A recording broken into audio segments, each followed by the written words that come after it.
Cuando la señora cruzó la puerta del edificio por tercera vez esa noche, con los ojos rotos y las manos temblando, supe que no era una casualidad. Yo llevaba años viéndolo todo desde mi garita, en silencio. Pero esa noche entendí algo. Si yo no hacía nada, nadie lo haría. La tercera vez que la señora entró por la puerta de vidrio ese día, supe que algo andaba mal. Algo que ya no podía ignorar. No fue por el sonido del portón, que siempre rechina como un viejo quejándose del frío. Tampoco fue por la luz del pasillo, esa que parpadea desde hace años porque nadie quiere pagar la reparación. Fue por sus ojos. Esos ojos que antes saludaban con una dulzura tímida, ahora venían apagados, sin brillo, como si cada vez que subía esas escaleras el mundo le arrancara un pedazo más de alma. Entró apretando la bolsa contra el pecho, los dedos temblando, y el cabello un poco desordenado por la lluvia que caía desde la tarde. Gotas resbalaban de su abrigo y caían sobre el piso de mármol del vestíbulo, formando un pequeño rastro que ella misma parecía no notar. Levantó la mirada hacia mí, apenas un segundo, y asintió. No dijo buenas noches, aunque siempre decía. Esta vez el silencio fue lo que más me habló. Yo me quedé sentado en mi silla de siempre, la de la garita que huele a café recalentado y papel viejo. La pantalla de la cámara de seguridad iluminaba mi rostro con ese tono frío que hace que uno parezca un fantasma más del edificio. Vi su silueta caminando hacia el elevador, los hombros caídos, las llaves tilintando dentro de la bolsa, pero no era el sonido de siempre. Era un temblor de alguien que carga algo más pesado que un bolso. La puerta del elevador tardó en cerrarse como siempre, y en ese espacio de segundos, ella soltó un suspiro que todavía escucho cuando cierro los ojos. No era un suspiro cansado, era uno quebrado, de esos que salen cuando uno intenta no llorar más, no ahí, no en público, no frente al portero que ve todo. Pero yo vi, yo siempre veo. La lluvia seguía golpeando los toldos de afuera, marcando un ritmo constante, como un reloj anunciando que algo inevitable se acercaba. Y mientras el elevador subía hacia el cuarto piso, escuché el portón de la calle abrirse de nuevo. Este sonido. Sí, lo conozco mejor que el latido de mi propio corazón. Ese empujón rápido, esa manera de no esperar a que el cierre automático terminara. Así entran los que no quieren ser vistos. Era él, el marido. A diferencia de la esposa, él le venía impecable. Camisa sin una sola arruga, perfume costoso que entró al vestíbulo antes do proprio dono. Piel rojiza, no de esfuerzo, sino de quien estuvo bebiendo, quizá riendo con alguien que no era su mujer. Traía una confianza en los pasos que solo los arrogantes cargan. Esa sensación de que el mundo se acomoda a su favor. «Buenas noches, don Julián», me dijo sin verme realmente. Su voz traía un tono de prisa, de quien quiere llegar antes de que otro se dé cuenta. Yo miré la pantalla de la cámara. La esposa estaba justo en ese momento entrando al pasillo del cuarto piso. Si él se apresuraba, la alcanzaría. Y por alguna razón, esa idea me tensó el pecho. «Buenas noches, señor», respondí con mi calma habitual. Observé su reflejo en el cristal de la puerta. Se acomodó el cabello, respiró hondo, como si estuviera ensayando una versión falsa de sí mismo antes de subir. Y entonces noté un detalle que él no habría querido que nadie viera. Tenía brillo rosado en el cuello de la camisa. Brillo, no maquillaje corriente, brillo de fiesta, brillo de otra mujer. No dije nada, nunca digo, solo registro. El elevador ya estaba bajando. La luz parpadeante del vestíbulo iluminaba su rostro en fragmentos. Un segundo tranquilo, otro arrogante, otro preocupado.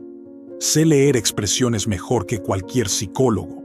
30 y tantos años en este mismo edificio me enseñaron que la verdad se esconde en los gestos que la gente cree que nadie observa, y yo siempre estoy observando. Cuando la puerta del elevador se abrió, él entró rápido, apretó el botón del 4 y se miró en el espejo interior. Se limpió o brillo do pescozo, se ajustó la camisa, respiró hondo como quien se prepara para mentir otra vez. Yo me quedé viendo la pantalla, su figura subiendo, el parpadeo de la luz. La cámara del cuarto piso mostrando el pasillo vacío, por unos segundos. Luego, la esposa apareció. Estaba frente a la puerta del apartamento, tratando de meter la llave, pero su mano seguía temblando. Dejó caer el llavero. Se agachó lentamente, como si hasta eso doliera. El elevador anunció su llegada con ese sonido viejo que parece un susurro oxidado. La esposa no volteó. Tal vez no quería verlo. Tal vez ya sabía que venía. Tal vez el temblor de sus manos tenía nombre y apellido. Cuando él salió del elevador, su sombra cubrió el pasillo antes que su cuerpo. La esposa se quedó quieta, con la llave a medio camino. Él caminó hacia ella con ese andar seguro de quien cree que siempre tendrá la razón aunque no la tenga. No escuché lo que dijo. No puedo oír desde la garita. Pero vi cómo ella dio un paso atrás. Vi cómo él levantó la mano, no para golpear, pero para señalarla, como quien acusa, como quien controla. Vi la manera en que su rostro mudó para una expresión de miedo resignado. Y vi cómo él abrió la puerta del apartamento de un tirón, como si el hogar fuera su reino y ella apenas una visitante tolerada. Ella entró primero, él atrás. La puerta se cerró y el pasillo quedó vacío, iluminado solo por la luz que parpadea. Parpadea, parpadea. Me quedé inmóvil en la silla. Afuera, la lluvia seguía cayendo. Dentro de la garita, el café ya estaba frío. La pantalla con las cámaras mostraba cada rincón del edificio, pero en ese momento yo solo veía uno. El pasillo del 4B. Ese corredor húmedo donde tantas historias se habían derrumbado antes. Una hora pasó, luego otra. A veces escuchaba pasos en las escaleras, vecinos que iban y venían, indiferentes. Pero do 4B, nada. Y ese silencio era más pesado que cualquier grito. Cerca de las 2 de la madrugada, escuché un ruido seco a través do intercomunicador, un golpe, luego algo parecido a un sollozo ahogado. Miré la pantalla, nada. Pero yo conozco el eco de ese edificio mejor que cualquier arquitecto. Ese sonido venía del interior del 4B. Pensé en subir, pensé en tocar la puerta. Pero uno aprende que intervenir antes del tiempo adecuado puede empeorar las cosas. Además, yo no tenía pruebas, solo intuiciones. Y en este trabajo, las intuiciones son el principio de todo, pero nunca la carta final. Me quedé quieto, escuchando. Pasaron varios minutos de silencio tenso, de esos que pesan como una losa sobre el pecho. Entonces, escuché algo que no olvidaría. Una maleta arrastrándose, el sonido metálico de una cremallera, un golpe suave en la pared y la voz de la señora. No palabras, no frases, solo un llanto tan contenido que parecía más un lamento que una expresión humana. Un llanto cansado, acostumbrado.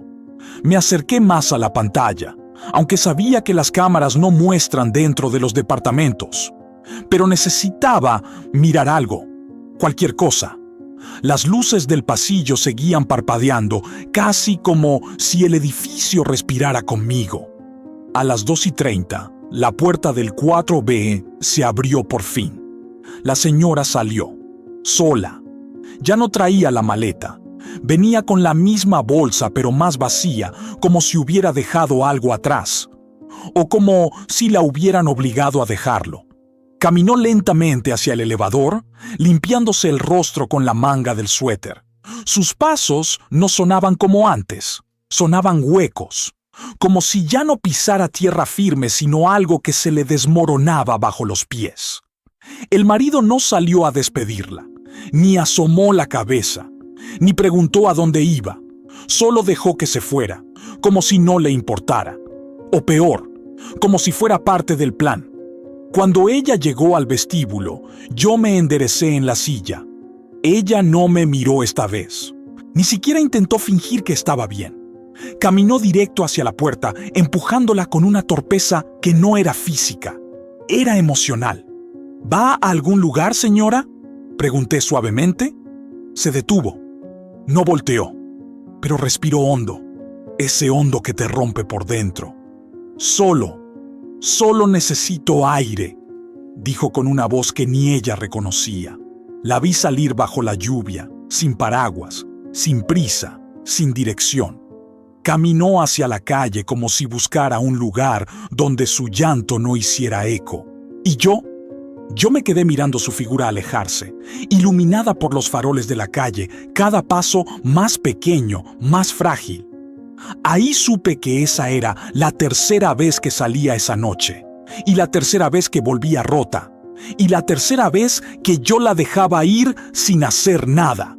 Y en ese instante, con la lluvia golpeando el vidrio, con el olor a humedad llenando la garita, con la luz parpadeando en un ritmo casi fúnebre, yo entendí que ya no podía seguir siendo solo un testigo. La tercera vez fue la que me obligó a actuar. A veces pienso que yo no elegí este trabajo. Pienso que el edificio me eligió a mí. No sé si fue por mi silencio, por mi paciencia o por esa costumbre que tengo de mirar sin que nadie lo note. Quizá por eso llevo más de 30 años sentado en esta garita que huele a café recalentado, papel húmedo y noches interminables. Aquí he visto nacer hijos, morir matrimonios, mudarse familias enteras, y también he visto cómo la oscuridad se mete en los pasillos sin pedir permiso. Yo no tengo hijos, no tengo mujer, nunca fui bueno para esos compromisos. Pero este edificio, este sí me ha acompañado toda la vida. Sus paredes son mis libros, sus ruidos, mi conversación diaria y sus secretos. Bueno, esos son los que uno aprende a cargar sin decir una sola palabra. Cuando llegué aquí por primera vez, hace décadas, era un hombre joven pero ya cansado, de esos que saben que no nacieron para brillar, sino para observar. Con el tiempo descubrí que es un arte. Ver sin que te vean, escuchar sin que nadie note que estás ahí, registrar todo como si fueras una cámara humana. La gente cree que los porteros solo abren puertas, reciben paquetes y barren el polvo. Pobres. No tienen idea. Un portero real es un guardián, un testigo, un cómplice silencioso de las vidas que se desarrollan frente a él. Y yo fui perfeccionando ese oficio como quien afila un cuchillo viejo, con calma, con cuidado, con la certeza de que un día hará falta. Por eso noté a la señora desde la primera semana que llegó al 4B. Era diferente. No sé si por la manera en que hablaba, suave, casi temiendo molestar, o por la forma en que cargaba las bolsas del súper sin pedir ayuda, aunque claramente pesaban más de lo que ella podía soportar. En esos días, ella sonreía mucho. Una sonrisa tranquila, de esas que uno ve en personas que creen haber encontrado un hogar. Venía recién casada, creo. Él, el del 4B, traía ese aire de suficiencia desde el primer día. Caminaba como quien compra no solo el departamento, sino el edificio entero. Yo lo observé desde el inicio. Su forma de hablar fuerte, su manera de exigir en vez de pedir, su costumbre de mirar a su esposa no como a una compañera, sino como a una propiedad. No necesitaba más que 2 semanas para entender que ahí había una grieta que tarde o temprano iba a romper algo. La primera vez que noté un detalle raro fue con los horarios. En este edificio, los horarios son como huellas. Nadie sabe que los deja, pero yo los sigo. Ella salía temprano, muy temprano, incluso cuando no tenía trabajo fijo. A veces regresaba a media mañana con los ojos rojos, como si hubiera llorado en el camino. Él En cambio, empezaba a tener salidas nocturnas. Excusas de trabajo, reuniones, pendientes. Ya he escuchado suficientes excusas en mi vida como para saber cuándo son mentiras baratas envueltas en palabras elegantes. No fue solo eso. Los ruidos también hablan. Los pasos pesados de él subiendo las escaleras cuando venía borracho. Las pisadas rápidas de ella tratando de no cruzarse con nadie. El portazo del 4B que empezaba a escucharse con demasiada frecuencia. Las discusiones que se colaban, apagadas, detrás de las paredes gruesas. Uno aprende a distinguir el tono. No eran peleas de pareja. Eran órdenes, reproches, humillaciones. Y la sogra. Dios mío, la sogra. Esa mujer apareció como un huracán que no respeta paredes ajenas. Entraba al edificio sin saludar, sin mirar, sin respirar siquiera el mismo aire que consideraba inferior. Cuando venía a visitar a su hijo, traía esa postura rígida, como quien está asegurándose de que todo permanezca a su gusto, aunque no viva ahí. Varias veces la escuché en el pasillo, su voz cortante como tijeras. Te lo dije, no era suficiente para él. Por eso mi hijo está como está. Una mujer que no sirve, solo estorba. La esposa no respondía, solo bajaba la cabeza. Algunas noches, cuando la sogra salía, yo veía a la señora en el elevador limpiándose las lágrimas con la manga del suéter, creyendo que nadie la veía por la cámara. Pero yo la veía, y el edificio también. A veces uno se pregunta si debería decir algo. Pero en mi oficio, hablar en el momento equivocado puede destruir a quien uno intenta proteger. Así que me limité a observar, registrar, conectar puntos como un viejo detective que nunca pide reconocimiento. Y entonces llegó el día en que la vi por primera vez con la mirada rota. Fue una tarde lluviosa, muy parecida a la noche de la tercera entrada. Ella llegó cargando una bolsa de pan y unos vegetales, pero traía un pequeño moretón cerca de la clavícula, apenas visible bajo el cuello del suéter. No era grande, no era reciente, pero estaba ahí, gritando su propia historia en silencio. Yo no dije nada. Le ofrecí una bolsa más resistente porque la suya estaba mojada. Ella sonrió, esa sonrisa quebradiza que se le empezaba a volver costumbre. Gracias, don Julián, me dijo. Su voz tembló, pero fingió que era por el frío. Esa fue la primera vez que pensé seriamente que ella necesitaba apoyo. No solo observación, pero todavía no era el momento. Yo he visto mujeres que se cierran más cuando uno se acerca demasiado pronto. Y vi hombres que se vuelven peligrosos cuando se dan cuenta de que alguien más está viendo sus secretos. Así que seguí observando desde mi silla, mientras el brillo de las cámaras me iluminaba las ojeras y el café frío me acompañaba como un viejo amigo. Con el paso de los meses, el patrón se volvió más claro. Entradas y salidas que no coincidían. Objetos quebrados que aparecían en la basura, marcos de fotos, tazas, una lámpara. El marido empezó a llegar cada vez más tarde, con olor a perfume que nunca era el mismo. La esposa comenzó a bajar menos, a hablar menos, a existir menos. Yo registraba cada horario en mi libreta, no por hacer un reporte, por necesidad. Mi mente necesitaba entender la secuencia para prever el peligro, y lo preví, porque una noche lo vi todo. La amante entró por la puerta de la cochera, ese acceso que casi nadie usa porque está oscuro y frío como un sótano de película. Yo estaba en una ronda rutinaria cuando la vi bajar de un coche blanco, jovencita, arreglada con un vestido demasiado elegante para una visita casual. Traía ese nerviosismo excitado que he visto muchas veces, el de quien sabe que está haciendo algo prohibido y aún así disfruta. «Vengo al 4B», me dijo con voz bajita, casi cantada. No tenía permiso de acceso. No tenía registro. No tenía nada. Pero me mostró su celular, un mensaje del marido. «Sube. no toques el timbre. Ahí entendí que la señora del 4B no estaba loca, no era celosa, no era exagerada. Estaba siendo traicionada en su propia casa, en su propio horario, en sus propias escaleras. Yo acompañé con la mirada a esa muchacha mientras subía. Nunca olvidaré el ruido de sus tacones chocando contra el concreto, marcando una cuenta regresiva hacia la desgracia. El edificio parecía contener la respiración. Y yo también. Esa noche, la esposa llegó media hora después, y yo vi cómo su mundo se partió en dos sin hacer ruido. Vi cómo se quedó congelada al ver el elevador subir, cómo sus manos buscaron las llaves sin encontrarlas, cómo sus ojos se llenaron de una rabia silenciosa mezclada con resignación. Yo vi, siempre veo.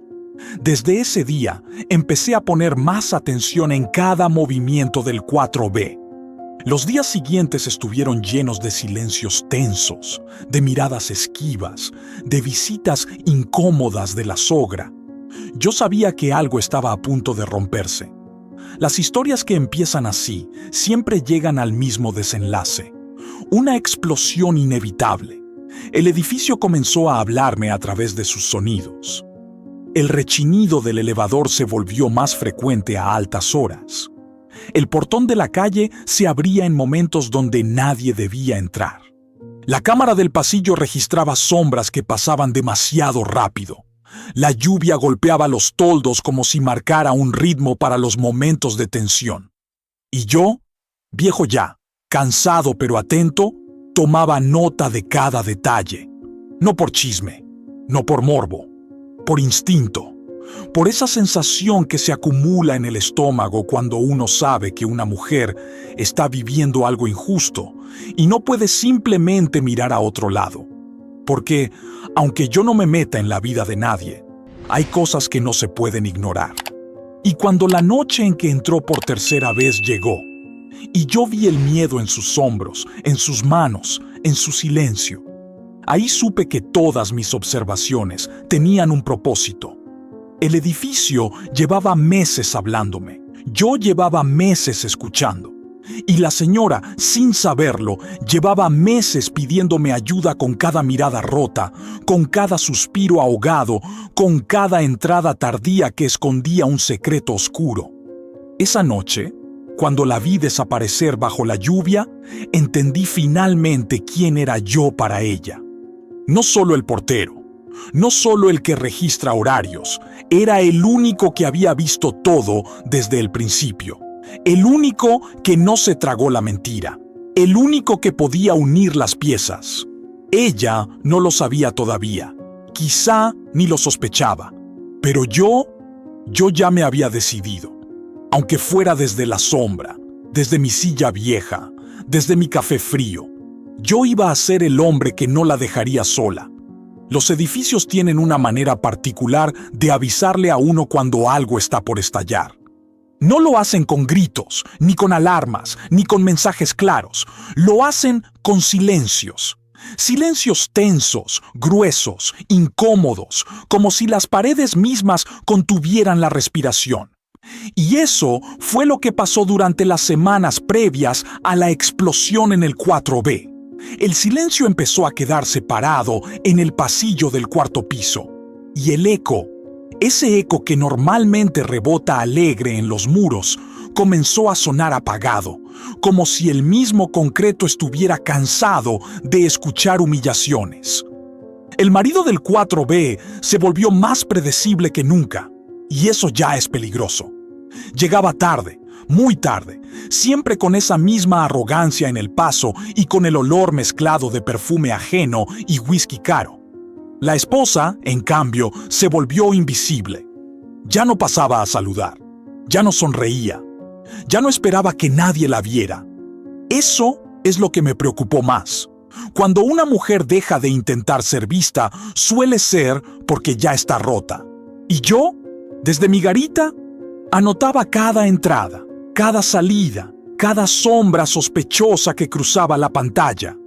Las cámaras son mudas, pero son sinceras. Ellas no saben mentir. La primera señal evidente de que algo serio estaba pasando fue una noche en que la escuché llorar a través del intercomunicador. No fue un llanto fuerte, fue un gemido ahogado, uno que uno solo suelta cuando intenta no despertar a nadie, ni siquiera a sí mismo. Yo estaba acomodando unos paquetes cuando ese sonido se filtró. Miré la pantalla del pasillo del 4B y aunque no podía ver dentro del departamento, sabía lo que estaba pasando.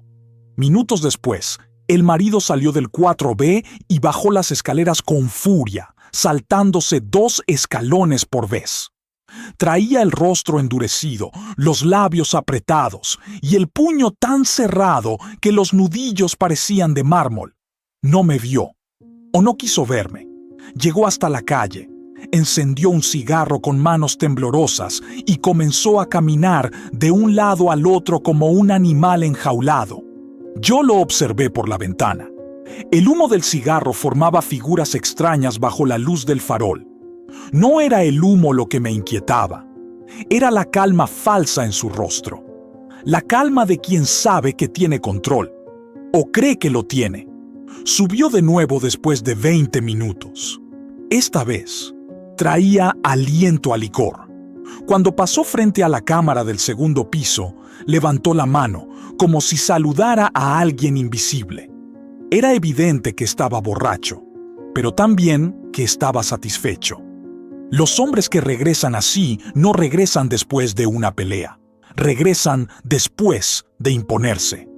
Yo apreté los dientes. No era la primera vez que veía algo así en este edificio, pero cada caso me duele como si fuera el primero. Como si yo mismo estuviera ahí dentro, detrás de esa puerta cerrada, viendo a una mujer perder un poco más de sí misma. A la mañana siguiente, ella bajó con lentes oscuros. No llovía, no hacía sol, pero traía lentes y no saludó. Solo caminó hacia afuera, como si quisiera desaparecer. Yo no dije nada, pero ella sabía que yo sabía, porque hay silencios que hablan mejor que cualquier conversación.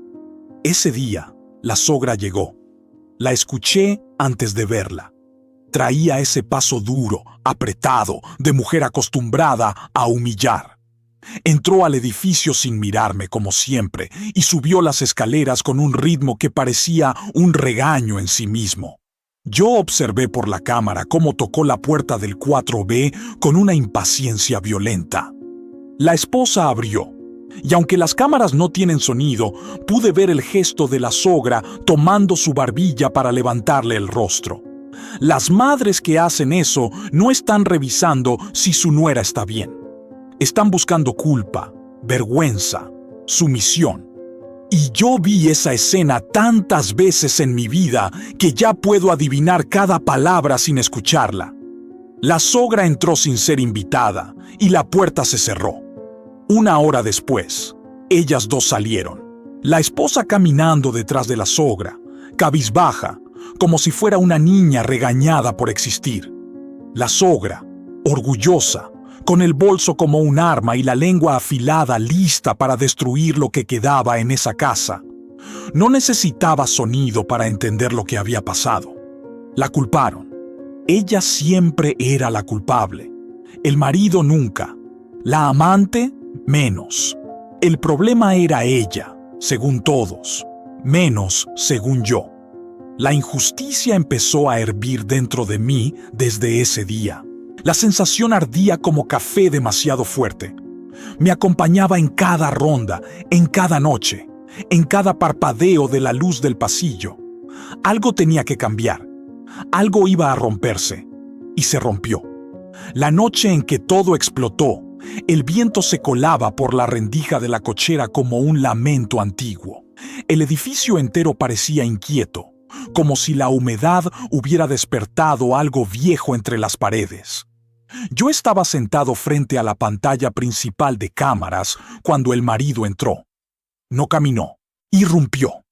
La puerta de vidrio se abrió de golpe, casi estrellándose contra el tope. Sus pasos eran rápidos, agresivos. Venía con ese olor asfixiante de perfume femenino mezclado con sudor masculino. Una combinación que siempre anuncia desastre. «Buenas noches, don Julián», dijo sin esperar respuesta.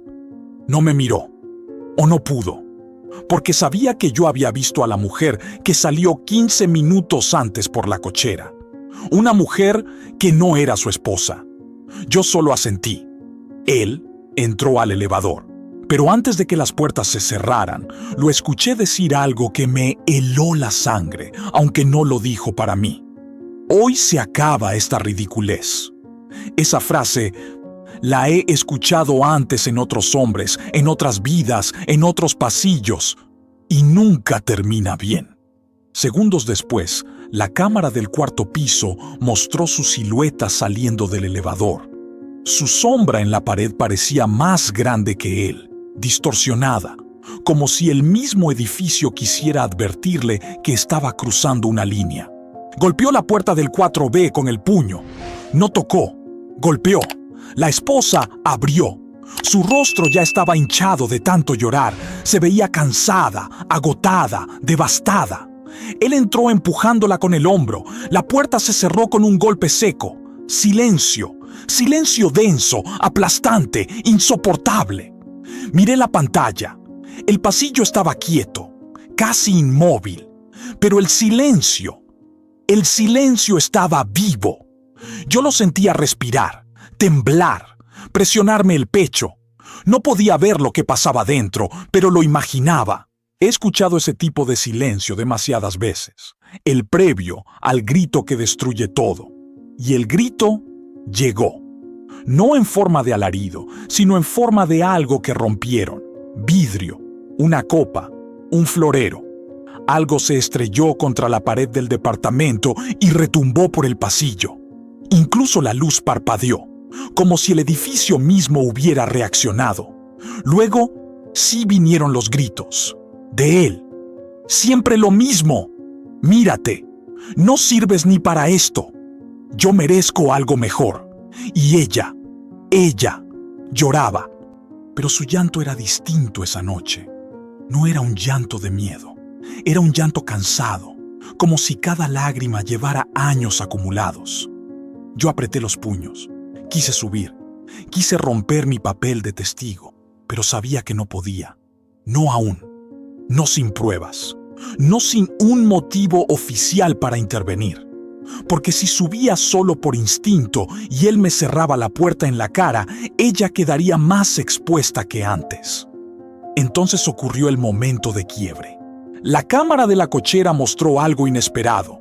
La amante, esa misma, la joven del vestido elegante, del perfume fuerte, del nerviosismo excitado. Llegó sin vergüenza alguna, caminando como si ya fuera la dueña del lugar. Traía una bolsa pequeña y un abrigo ligero, como si viniera para quedarse.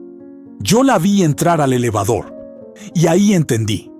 Ese hombre no solo estaba destruyendo a su esposa, estaba planeando reemplazarla. La amante subió directo al cuarto piso, y la cámara del pasillo la captó saliendo del elevador justo cuando los gritos dentro del 4B se volvían más intensos. Ella se acomodó el cabello, respiró profundo y tocó la puerta. Yo contuve el aliento. La esposa abrió, y el mundo se derrumbó en esa línea de visión de 2 segundos.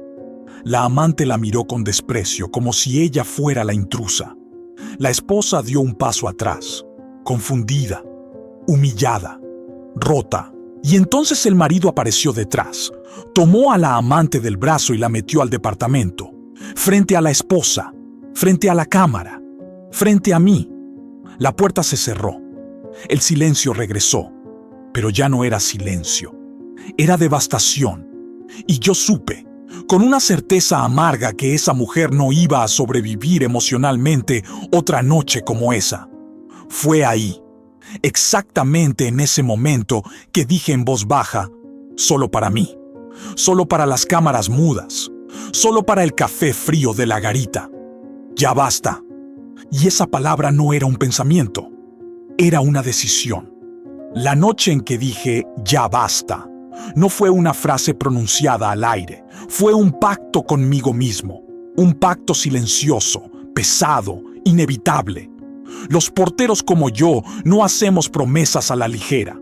Cuando decimos que basta, es porque la injusticia ya cruzó el límite de lo tolerable. Y lo que yo había visto en el 4B esa noche no era solo injusticia, era crueldad, era abuso, era humillación premeditada. El edificio estaba inquieto. Lo sentía en los sonidos, el zumbido del elevador que subía lento, como si le pesara cargar tantos secretos, el rechinido del portón exterior empujado por el viento, la lluvia golpeando la lámina de la cochera con un ritmo casi fúnebre. Yo estaba sentado frente a las pantallas de seguridad, con el café frío entre las manos, viendo una repetición constante. La amante entrando, la esposa abriéndole sin saber, el marido eligiendo a la otra frente a la mujer que le había dado todo. Ese tipo de escena no se olvida. La cámara del cuarto piso mostraba un pasillo vacío, iluminado por la luz que parpadeaba como si estuviera nerviosa. Pero no necesitaba ver más para saber que dentro del departamento se estaba desarrollando algo feo. Algo que tarde o temprano iba a destruir a alguien. Y esa alguien no iba a ser él. Yo necesitaba pruebas, no opiniones, no intuiciones, pruebas. Los años me enseñaron que los abusadores siempre niegan todo, siempre. Aunque los cachen en la cámara, aunque estén oliendo a perfume que no es el de su esposa, aunque la amante esté escondida en el closet, siempre niegan. Por eso, si uno quiere salvar a la víctima, tiene que asegurarse de que la verdad no pueda destruirse. El edificio tenía 2 cámaras clave, la del pasillo del cuarto piso y la de la cochera trasera. Si combinaba los horarios captados, podría reconstruir exactamente lo que pasó. La amante entrando, el marido llegando borracho, la esposa saliendo llorando, el regreso del marido con la amante, los gritos, los golpes, la humillación, todo.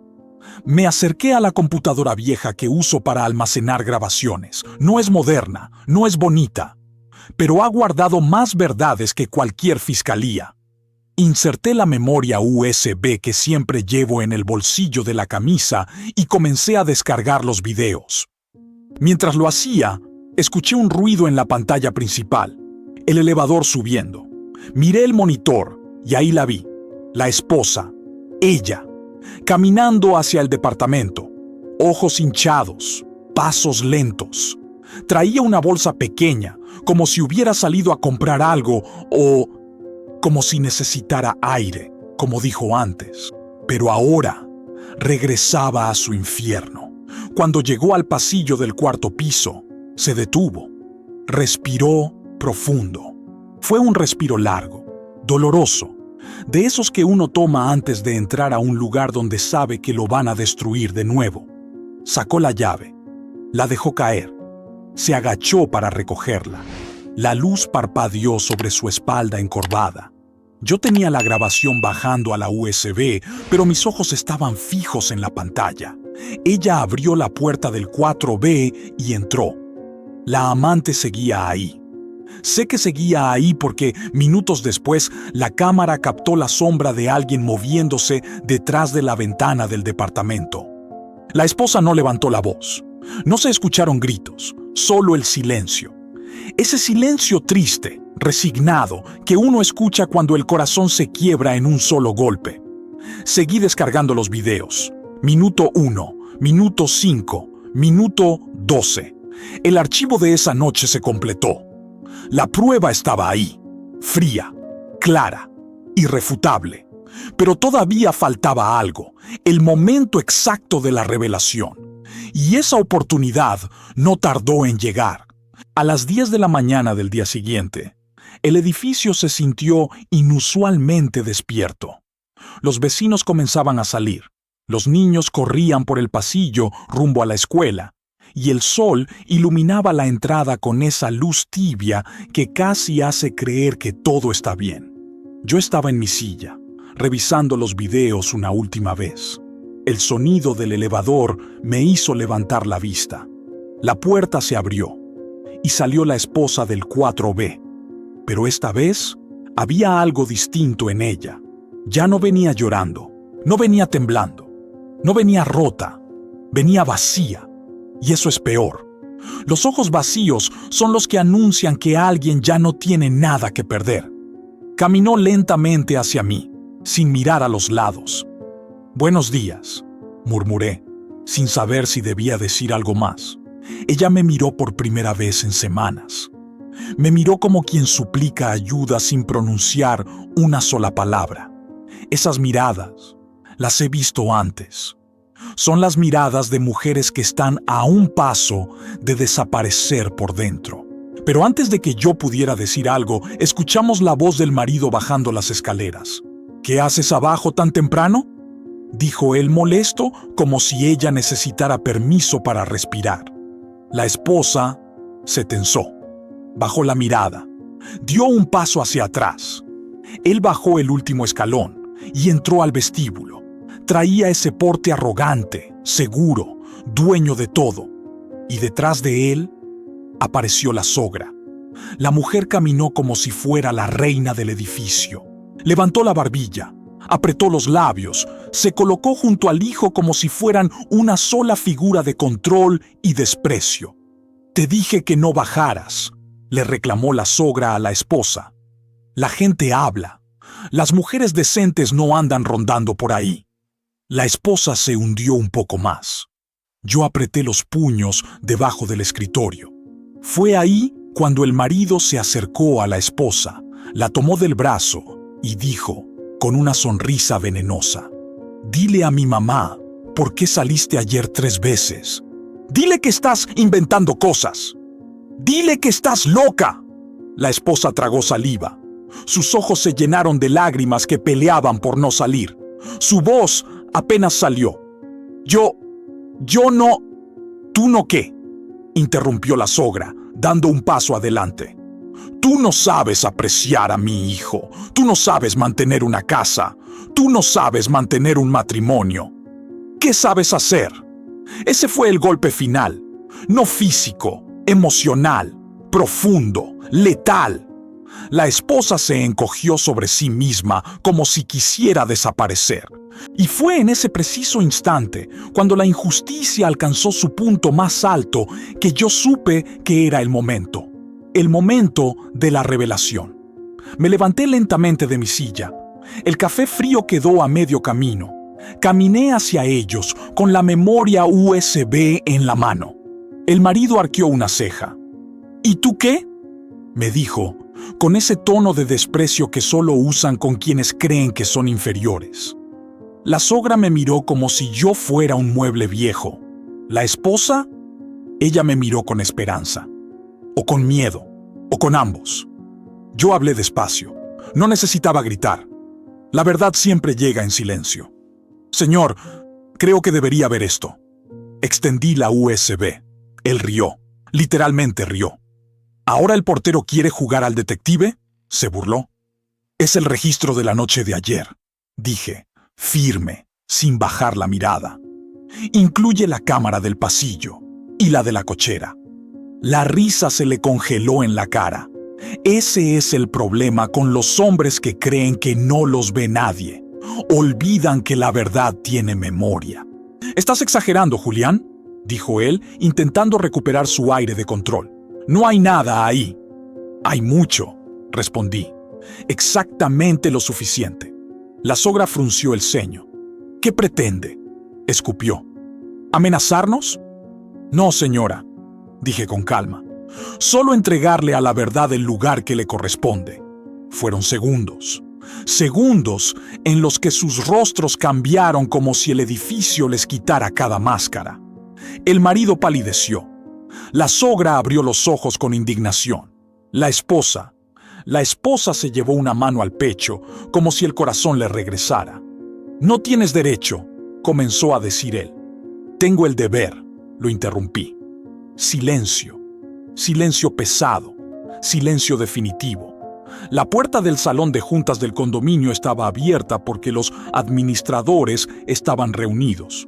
Yo caminé hacia allá sin pedir permiso. Ellos me conocían. Sabían que si entraba así, algo serio venía detrás. «Necesito que vean esto», dije. Conecté la USB. La pantalla iluminó la sala. Y la verdad empezó a reproducirse. Primero, la amante entrando por la cochera. Luego, el marido llegando borracho. Después, la esposa llorando en el elevador. La amante subiendo nuevamente. El marido empujando a la esposa. La amante entrando al 4B. La esposa siendo humillada. La sala quedó muda. La sogra retrocedió un paso, como si la pantalla la escupiera. El marido perdió el color por completo. La esposa, ella se derrumbó en la silla, pero no de tristeza, de alivio. Yo no dije nada más. No hacía falta. La verdad lo estaba diciendo todo. Y la verdad, cuando llega así, destruye sin necesidad de violencia. Cuando el último segundo de la grabación terminó, la sala quedó envuelta en un silencio que no había existido antes en ese edificio. No era el silencio frío de la madrugada, ni el silencio incómodo de una discusión. Era un silencio nuevo, pesado, definitivo. Un silencio que cae cuando la verdad ya no se puede esconder debajo de ninguna alfombra. Yo me quedé de pie frente a la pantalla, con las manos apoyadas en la mesa, esperando. No quería decir nada. No necesitaba hacerlo. Las imágenes lo habían dicho todo. Los murmullos de los administradores comenzaron a llenarse de incredulidad, de rabia contenida, de esa mezcla de sorpresa y resignación que se siente cuando uno presencia una injusticia tan clara que duele verla. El marido, que siempre había caminado con el pecho erguido, ahora parecía encogido. No sabía dónde poner las manos. Se las pasaba por el cabello, por la cara, por los bolsillos, buscando un pretexto, un escape, algo que lo ayudara a recuperar el control que había perdido frente a todos. La sogra, por primera vez desde que la conocí, parecía muda. El gesto altivo se le cayó del rostro. No había discurso, no había regaño, no había humillación que pudiera usar para defender lo indefendible.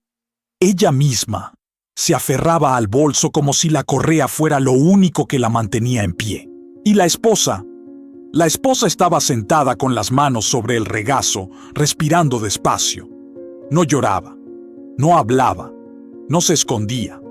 Era como si por primera vez en mucho tiempo su cuerpo supiera que ya no tenía que protegerse, que ya no tenía que mentir, que alguien, al fin, había visto lo que ella había vivido en silencio. Yo la vi levantar la mirada, y esa mirada no era de tristeza, era de reconocimiento. Una mirada que decía, yo sabía que no estaba loca, y también, gracias por no dejarme caer sola. Pero no dijo nada. No hacía falta. Esto no prueba nada, balbuceó el marido al fin con la voz rota. Todos voltearon hacia él. El administrador principal entrecerró los ojos. Llevaba más de 20 años dirigiendo el edificio y sabía exactamente cuándo alguien intentaba insultar la inteligencia del lugar. «Lo prueba todo», respondió él con una calma que dolió más que un grito. «Aquí está la hora de entrada de la señorita. Aquí está usted empujando a su esposa. Aquí están los gritos. Aquí está el maltrato. Y aquí, la prueba más evidente de que su esposa no estaba imaginando nada».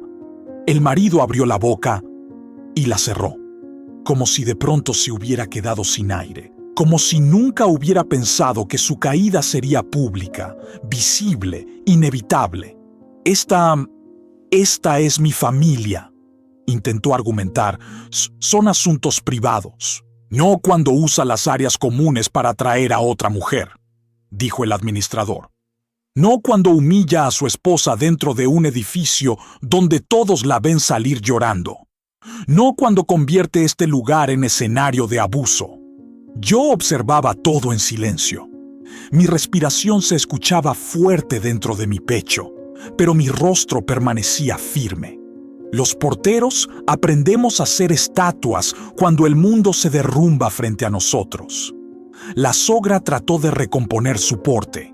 «No es lo que parece», acusó, señalando la pantalla. «Esa cámara no debería estar ahí. Es una invasión». «Es seguridad», respondí por primera vez desde que empezó la discusión. «Y la seguridad protege a todos, incluso a quien no sabe pedir ayuda». La sogra se quedó callada. Sus ojos, que antes miraban con desprecio, ahora estaban perdidos, buscando una salida que no existía. Entonces, la esposa se puso de pie. El sonido de su silla contra el piso fue tan suave que casi no se escuchó.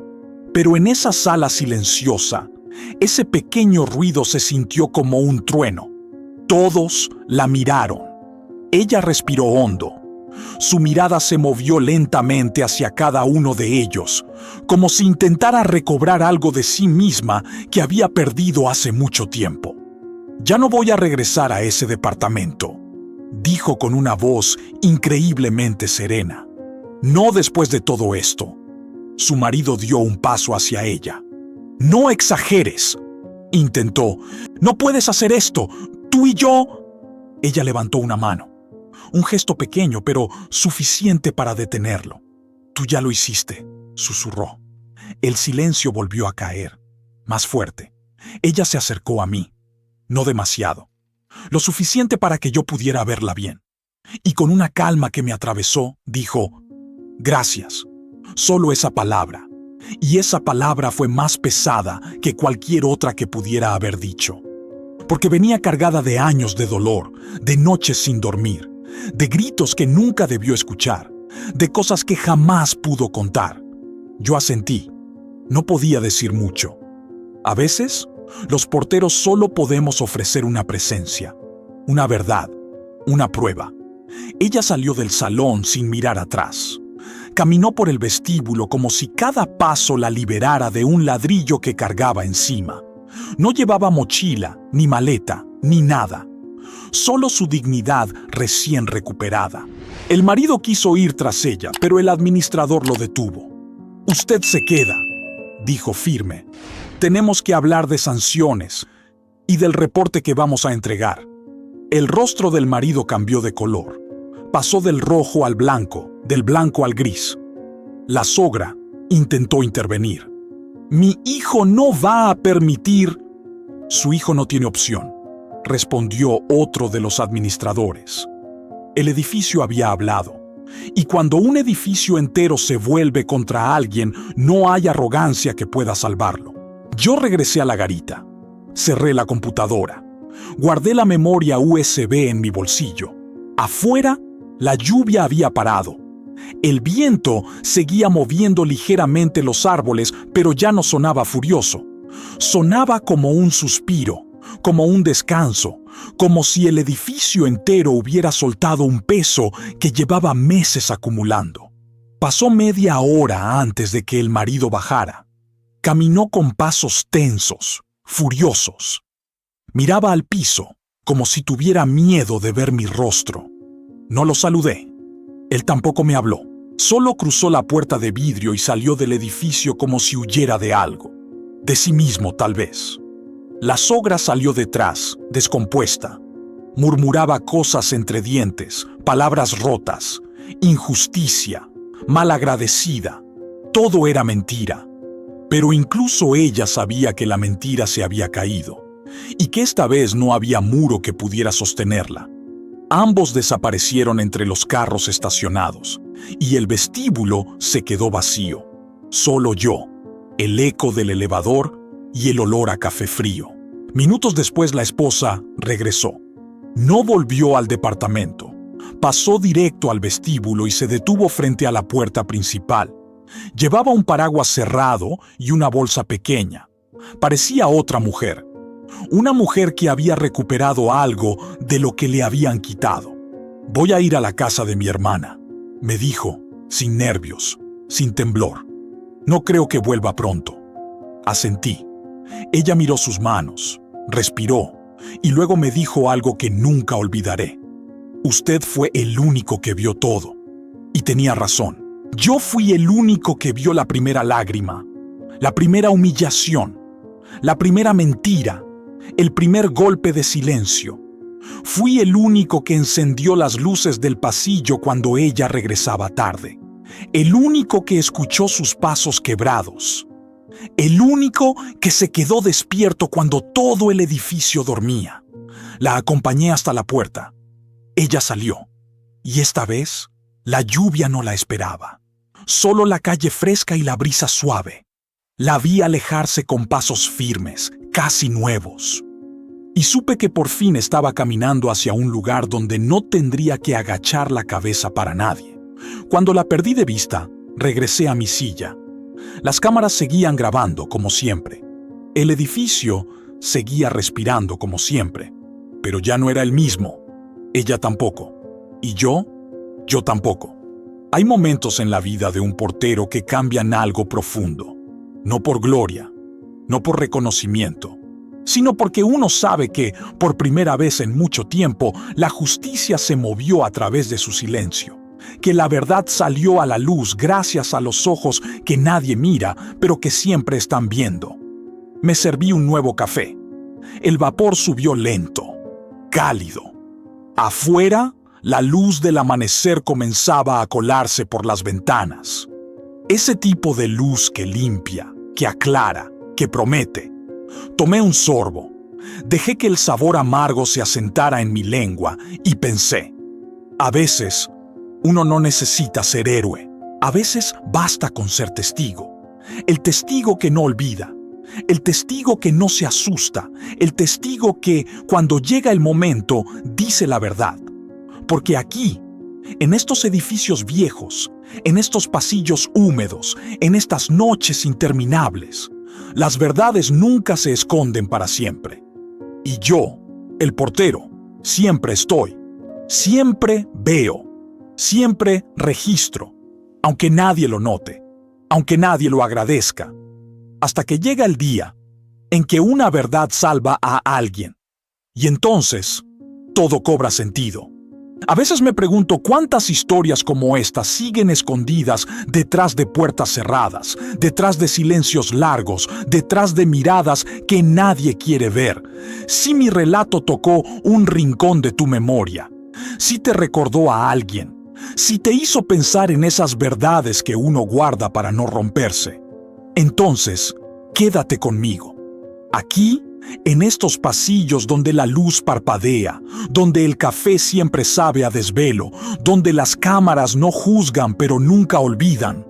Aquí seguiré contando lo que otros callan. Acompáñame, porque toda verdad, por más oculta que esté, algún día encuentra su salida.